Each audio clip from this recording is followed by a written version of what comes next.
folks, and welcome to the Daily Ratings Weekly Movie News Podcast. This week's news brought to you by Scorsese and Leo again? Yes, these two guys just can't stop with the upcoming movie news.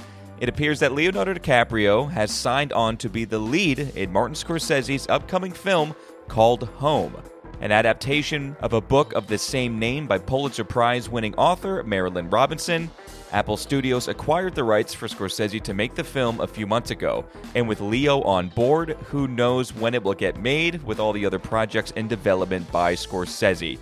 Just a couple weeks ago, there was a bidding war for Scorsese's Hawaiian Mob movie with Leo, The Rock, and Emily Blunt. So just to get the record straight here are the Scorsese movies currently in development. There's the Hawaiian Mob Boss movie, then there's The Devil in the White City, a movie about a serial killer architect in the late 1800s, also with Leo attached. A Life with Jesus, so far starring Miles Teller and Andrew Garfield. A Frank Sinatra biopic with Leo said to be starring as Sinatra. And then least likely to get made, and the one I most want to get made, called The Wager. It's based on a book by the same author of Killers of a Flower Moon. It's about a shipwreck, mutiny, and murder in the mid-1700s, and that would also star Leo. And now we have this movie, Home, a smaller story, and certainly wouldn't be a 3-hour-plus-hour epic, but still, that's 6 movie projects, somewhere all in development. And that's a lot of Leo as well. Hopefully we get some clarity on things in the coming weeks. You know, Scorsese is 82 currently, so he's full of energy still for sure, but he's also not fond of the whole Ridley Scott shooting schedule either. So we really just will see how it all shakes out. But moving on, folks, Keanu Reeves has a comic apparently, and it's called BRZRKR, and it's being made into a movie by Netflix. Keanu is starring. It has the same writer as the co-writer along Matt Reeves on the ever-upcoming movie The Batman 2, and now it's official that director Justin Lin will be directing. Justin Lin of Fast and Furious fame and Star Trek Beyond fame.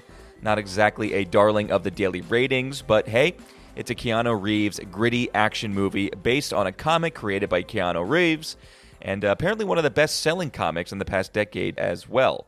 A date has not yet been set for the film. Justin Lin has also been working on an action thriller with Apple, starring Charlize Theron and Daniel Craig. And speaking of Daniel Craig, let's talk about some rumblings in the Bond world. There is a strong consensus among some top producers that Amazon should go to Christopher Nolan for the next and very important James Bond film. One producer had said that Amazon has probably already reached out to Nolan, seeing that, quote, there is strong mutual desire to make it happen. Christopher Nolan has publicly stated how he'd love to make a Bond film, and in fact, Nolan has stated he wants to make 2 Bond films set in the 1960s. He even was in talks with Barbara Broccoli about it in the past. This is all rumors now, but personally, I just have to say, Amazon needs to do this. Give Nolan whatever he wants and let him get final cut. I think the only way for Amazon to successfully reboot the franchise and continue this character with respect is to stay away as far as possible from it and give the project to some top-tier, trusted talent like Nolan. I'd even go to Danny Boyle after 2 Nolan films.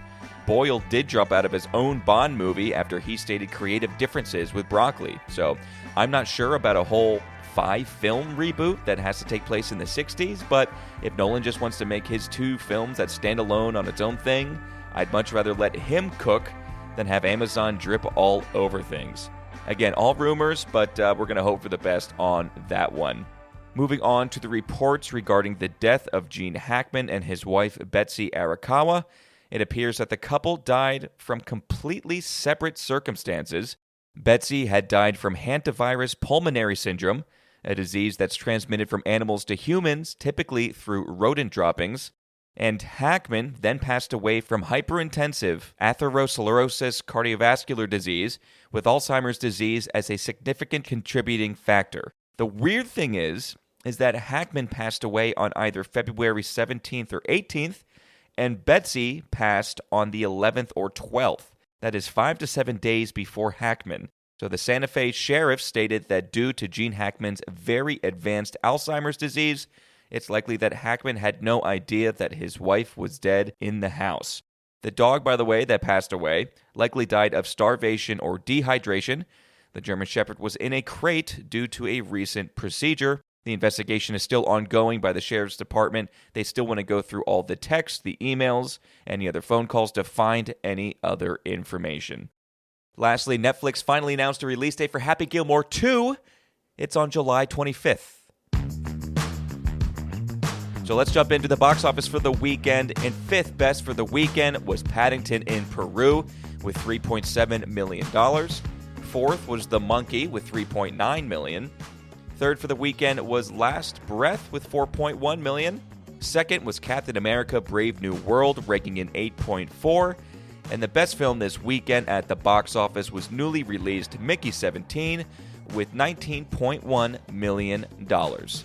Coming up this Thursday on the Daily Ratings, Vincent Daly will be watching, rating, and reviewing some Bong Joon-ho movies. So we are going back to his first feature film in 2000 called Barking Dogs Never Bite. We're then covering 2013's Snowpiercer, a fan favorite, then 2017's Okja, and finally, Bong's new film, Mickey 17, starring Robert Pattinson. So that wraps up the news of the week, folks. We'll leave you today with a quote from an actor, Keanu Reeves. "I'm a meathead, man. I can't help it. You've got smart people and you've got dumb people. I just happen to be dumb." And all right, folks, the Daily Ratings weekly movie news podcast. That was it. See you on Thursday.